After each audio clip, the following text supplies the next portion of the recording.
बिस्मिल्लाहिर्रहमानिर्रहीम। अस्सलाम वालेकुम। ये मैटलैब ट्यूटोरियल सीरीज़ का लेक्चर नंबर 7 है। इस ट्यूटोरियल में आज हम लोग पॉलिनोमियल्स के बारे में बात करेंगे। तो पॉलिनोमियल ऐसे जो कि एक वेरिएबल में डिफ़ाइन होते हैं। तो हम लोग देखते हैं कि अगर कोई एक polynomial in terms of x या एक वेरिएबल एक्स में लिखा जाए तो उसको हम लोग किस तरह से डिफ़ाइन करते हैं। तो हम लोग अमूमन इसको लिखा करते हैं p of x is equal to a n x power n plus a n minus 1 x power n minus 1 up to a nought and x power 0 जो कि 1 होगा। यहाँ पर a n माइनस 1 तमाम के तमाम कोफिशेंट्स हैं जो कि रियल नंबर से बिलोंग करते हैं और इनमें जो हाईएस्ट डिग्री का कोफिशेंट है वो कभी भी 0 नहीं होगा।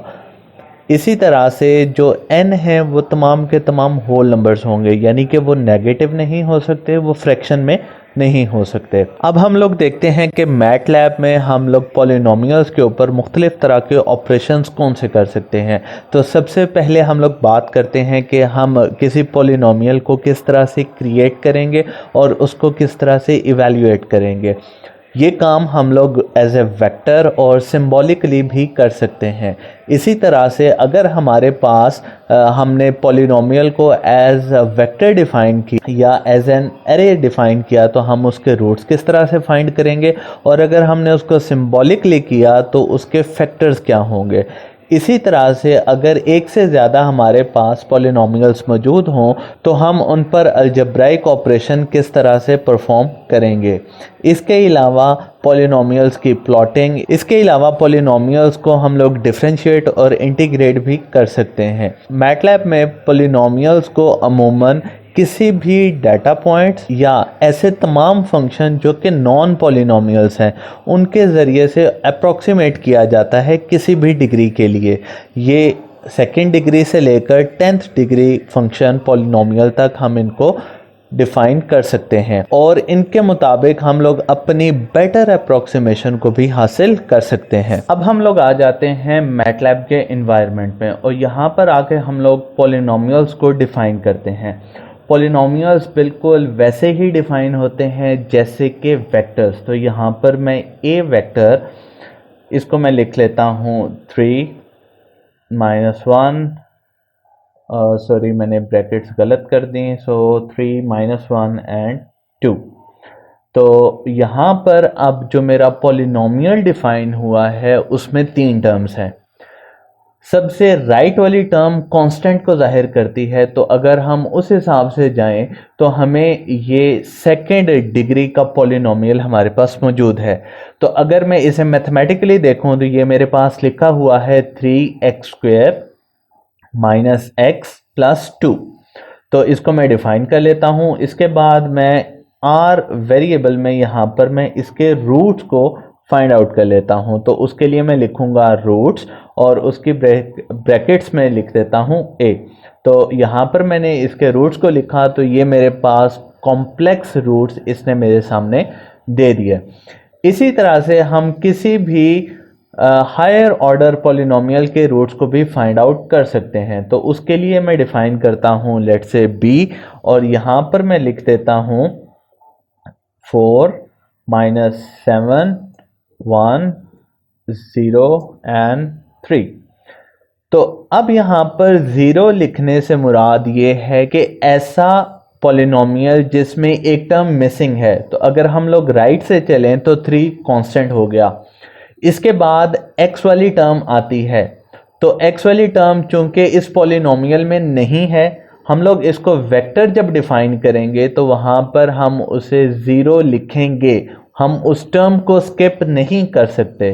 तो इससे मुराद यहाँ पर एक 4th ऑर्डर पॉलिनोमियल है जिसका हायर ऑर्डर का कोफिशिएंट 4 है और जिसका कांस्टेंट 3 है और जिसमें x का कोफिशिएंट 0 है। तो मैं इसको डिफाइन करता हूँ। सिमिलर इसी तरह से लेट्स से मैं s में इसके रूट्स को सेव कर लेता हूँ, तो रूट्स और ब्रैकेट में लिख देता हूँ b। तो इस तरह से मेरे पास इसके 4 रूट्स आ गए, क्योंकि 4th ऑर्डर पॉलिनोमियल था तो मेरे पास 4 कॉम्प्लेक्स रूट्स आगे। तो जैसे कि हम लोग पहले से ही हर चीज़ को एज अ वेक्टर डिफाइन कर रहे हैं मैटलैब में, तो इसके अलावा कौन से ऐसे तरीके हैं जिनके ज़रिए हम पॉलिनोमियल्स को डिफ़ाइन कर सकते हैं। अब हम बात करते हैं कि अगर हम अपने पॉलिनोमियल्स को सिंबॉलिकली रिप्रेजेंट करें तो उसके लिए सबसे पहले हमें सिंबल्स डिफ़ाइन करने पड़ेंगे जो कि वेरिएबल्स होते हैं। तो मैं यहाँ पे डिफ़ाइन कर लेता हूँ सिंबल्स x। तो इसको मैंने यहाँ पे सेव करा लिया। इसके बाद हम लोग बात करते हैं कि अगर हमें कोई एक पॉलिनोमियल डिफाइन करना है इन टर्म्स ऑफ x, तो वो मैं लिख लेता हूँ c इक्वल्स, लेट से मैं लिख लेता हूँ 7 इंटू एक्स क्यूब -1। जस्ट मैं इतना लिख लेता हूँ। अब चूंकि इस पॉलिनोमियल के 3 रूट्स होंगे, सो इसको मैं सेव करता हूँ c को, और इसके बाद मैं यहाँ पर लेट से t में इसके फैक्टर जो हैं उनको आइडेंटिफाई कर लेता हूँ कि वो फैक्टर कौन से होंगे। तो उसके लिए मैं यहाँ पर c को लिख लेता हूँ। तो फैक्टर ऑफ c यहाँ पर मेरे पास आ जाएंगे और ये आगे 7x³ - 1, यानी कि ये इसके लिए फैक्टर एल्गोरिदम जो था उसके लिए इसको सॉल्व करना पॉसिबल नहीं था कि वो इसको फैक्टर आउट कर सके। तो हम इसको थोड़ा सा सिंप्लीफाई कर लेते हैं। यहाँ पे लेट से मैं लिख देता हूँ x³ - 1। तो c में मैं इसको रिप्लेस करता हूँ, उसके बाद मैं t में c के फैक्टर से कॉल कर लेता हूँ। तो x³ - 1, तो उसका एक फैक्टर x-1 और x² + 1 + x + 1। तो उसने आंसर भी हमें सिंबल्स में ही दिया। तो जैसे कि हम लोगों ने c एक पॉलिनोमियल सिंबॉलिक फॉर्म में सेव किया है, तो इसी तरह से मैं एक d पॉलिनोमियल बना लेता हूँ। लेट से यहाँ पे मैं लिख लेता हूँ x⁴ - 2 इंटू एक्स और +1। तो मैंने इसको सेव कर लिया। अब हमारा मकसद ये है कि मैं इनमें अलजेब्राइक ऑपरेशन करूं। लेट से मैं यहाँ पे कर लेता हूँ c + d, और इसको मैं किसी और वेरिएबल लेट से g में इसको सेव कर लेता हूँ। तो c + d मैं इन दोनों को ऐड करने जा रहा हूँ, यानी कि x³ - 1 और दूसरा है x⁴ - 2x + 1। तो अलजेब्रिक लिए मैं इनको ऐड कर लिया। तो इनका रिजल्ट अगर मुझे शो करना है तो सेमीकोलन का इस्तेमाल नहीं करूँगा। तो ये मेरे पास उसने रिजल्ट दे दिया x⁴ + x³ - 2x। इसी तरह से मैं इन पॉलिनोमियल्स को आपस में इनका डिफरेंस भी ले सकता हूँ और इसी तरह से मैं इनका प्रोडक्ट भी ले सकता हूँ। लेट से मैं इनका प्रोडक्ट लेता हूँ h = c इंटू डी। तो मैं इनका प्रोडक्ट भी ले लेता हूँ और इसको मैं रिप्रेजेंट करना चाहता हूँ। तो मेरे पास यहाँ पर c इंटू डी उसने इनका मल्टीप्लिकेशन भी मेरे पास दे दिया। अब मैं अपने g वेरिएबल जो कि सिंबॉलिकली पॉलिनोमियल को रिप्रेजेंट कर रहा है उसको और x इन दोनों को क्लियर कर लेता हूँ। तो उसके लिए मैं यूज़ करूँगा क्लियर x और स्पेस के साथ में कैपिटल में g लिख देता हूँ। तो मैं इन दोनों वेरिएबल्स को क्लियर कर देता हूँ। इसके बाद मैं यहाँ पर x की एक रेंज डिफाइन कर देता हूँ। लेट से -5 अप टू 0.01 अप टू 5। तो x अब एक न्यूमेरिकल वैल्यू या न्यूमेरिकल एरे को होल्ड करेगा। इसके बाद मैं यहाँ पर g जो हमारे पास ऑलरेडी डिफाइन था लेकिन वो सिंबॉलिकली था, तो उसको मैं यहाँ पर अब as a function of x बना लेता हूँ। तो ये x डॉट और यहाँ पर आ जाएगा ⁴ प्लस x डॉट ⁴ और -2 डॉट इंटू x। तो यहाँ पर मैंने g को भी अब एक न्यूमेरिकल पॉलिनोमियल में सेव कर लिया। तो मैं इसको सेव करता हूँ। इसके बाद मैं अब इन दोनों को प्लॉट कर सकता हूँ। उसके लिए मैं लिखता हूँ x कैपिटल G और इसके लिए मैं यहाँ पर इस्तेमाल कर लेता हूँ R O डैश। तो इसको मैं प्लॉट करता हूँ। तो ये मेरे पास इस पॉलिनोमियल की रिप्रेजेंटेशन आ गई। ये तो वो तमाम बातें थी जो कि हम आसानी के साथ मैटलैब में कर सकते हैं, लेकिन मैटलैब में पॉलिनोमियल्स जो बुनियादी तौर पर इस्तेमाल होते हैं वो नॉन पॉलिनोमियल फंक्शन को in terms of polynomial express करने के लिए या अप्रॉक्सीमेट करने के लिए यूज़ होते हैं। तो उसके लिए मैं अपनी कमांड विंडो और वर्क स्पेस दोनों को क्लियर कर लेता हूँ। और अब हम लोग देखते हैं कि किसी नॉन पॉलिनोमियल फंक्शन को एज अ पॉलिनोमियल किस तरह से हम लोग अप्रोक्सीमेट कर सकते हैं। तो उसके लिए लेट्स से मैं यहाँ पर डिफाइन कर लेता हूँ एक मैं यहाँ पर x और y दो वेक्टर्स डिफाइन कर लेता हूँ ऑफ लेंथ लेट्स से 5 कर लेता हूँ। तो यहाँ पे मैं लिखता हूँ x इक्वल्स 1 अप टू 5, इसको मैंने सेव कर लिया। इसी तरह से y में कुछ डाटा पॉइंट्स लिख लेते हैं और उसमें मैं लिख देता हूँ 5.5, इसके बाद 43.1, इसके बाद लेट्स से 128, इसके बाद 290.7। ये कुछ रैंडम पॉइंट्स हैं जो कि मैं खुद से ही लिख रहा हूँ। इसके बाद मैं यहाँ पे लिख लेता हूँ 498.4 लेट से। तो यहाँ पर अब हम इन इन डाटा पॉइंट्स को, चूंकि ये नॉन पॉलिनोमियल फंक्शंस हैं, अब हम इस x और y के जो डाटा पॉइंट्स हैं हम कोशिश करते हैं कि इनको किसी एक पॉलिनोमियल के ज़रिए रिप्रेजेंट करें। तो उसके लिए मैटलैब में एक कमांड पॉलीफिट के नाम से मौजूद है जिसका हम लोग इस्तेमाल करेंगे। पॉलीफिट के फर्स्ट आर्ग्यूमेंट में मैं x लिख देता हूँ और इसके साथ साथ मैं सेकंड आर्ग्यूमेंट में y लिखता हूँ।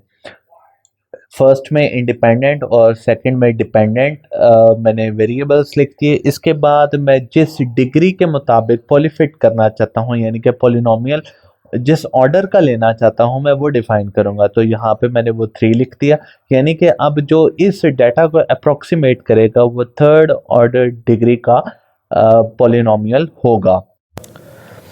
अब मैं इसको सेव कर लेता हूँ और इसके बाद मैं अब यहाँ पर मैं एक और डाटा रेंज जो कि थोड़ी रिफाइंड डाटा होगा उसको मैं यहाँ पर रिप्रेजेंट कर लेता हूँ और उसमें मैं डिफरेंस रख देता हूँ 0.1 का और इसको मैं 5 तक ले जाता हूँ। ये बिल्कुल x के जैसा है लेकिन ये रिफाइंड है, मतलब इसमें डाटा पॉइंट्स ज़्यादा होंगे।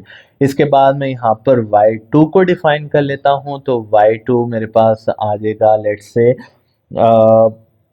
अब मैं अपने जो पहले से मेरा वेरिएबल y जो मेरा पॉलिनोमियल जो इसको मैंने पॉलीफिट किया था उसके लिए मैं इसको पॉलीवैल की कमांड यूज़ करूँगा, यानी कि मैं अपना जो पॉलीफिटेड पॉलिनोमियल p मैंने डिफाइन किया था उसको मैं x2 के ऊपर इवेल्युएट करूंगा। तो उसके लिए मैं पॉलीवैल का इस्तेमाल कर रहा हूँ।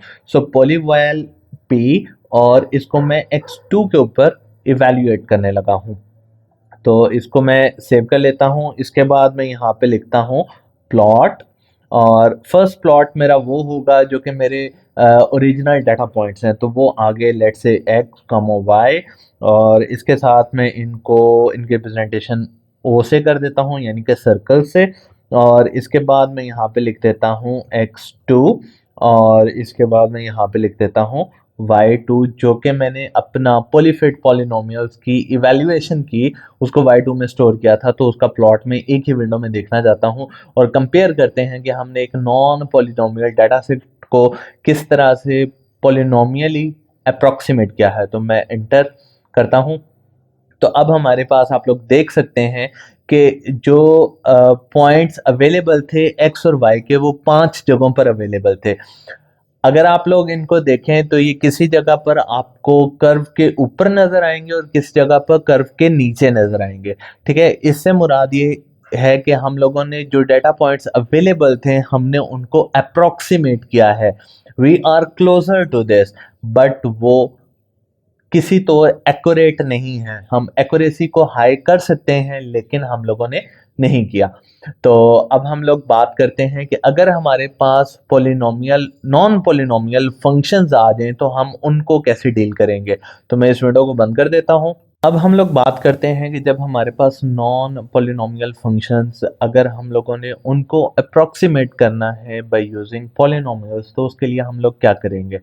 तो यहाँ पर मैं लेट से x को डिफाइन कर लेता हूँ और ये आ गया मेरे पास -5 अप टू 0.1 और अप टू 5 मैं यहाँ पर x को डिफाइन कर लेता हूँ और इसके साथ साथ मैं अब एक नॉन पॉलिनोमियल फंक्शन यानी कि लेट्स से मैं कोई ट्रिग्नोमेट्रिक फंक्शन साइन उसको डिफाइन कर लेता हूँ। तो y equal sine of x आ गया, इसको मैंने डिफाइन कर लिया। इसके बाद हम लोग इसको पॉलीफिट कर लेते हैं यानी कि पॉलिनोमियल ही फिट करने की कोशिश करते हैं। तो p इज इक्वल टू पॉलीफिट और इसके आर्ग्यूमेंट्स में मैं लिख देता हूँ x y और इसको मैं थर्ड डिग्री पॉलिनोमियल से अप्रॉक्सीमेट करना चाहता हूँ। तो यहाँ पर मैंने इसको सेव कर लिया। इसके बाद x2 में रेंज मेरी वही होगी -5 से 5, लेकिन मैं उसको थोड़ा सा रिफाइन कर लेता हूँ। तो यहाँ पे मेरे पास आ जाएगा -5 और 0.01 और इसको मैं 5 तक रख लेता हूँ। इसके बाद मैं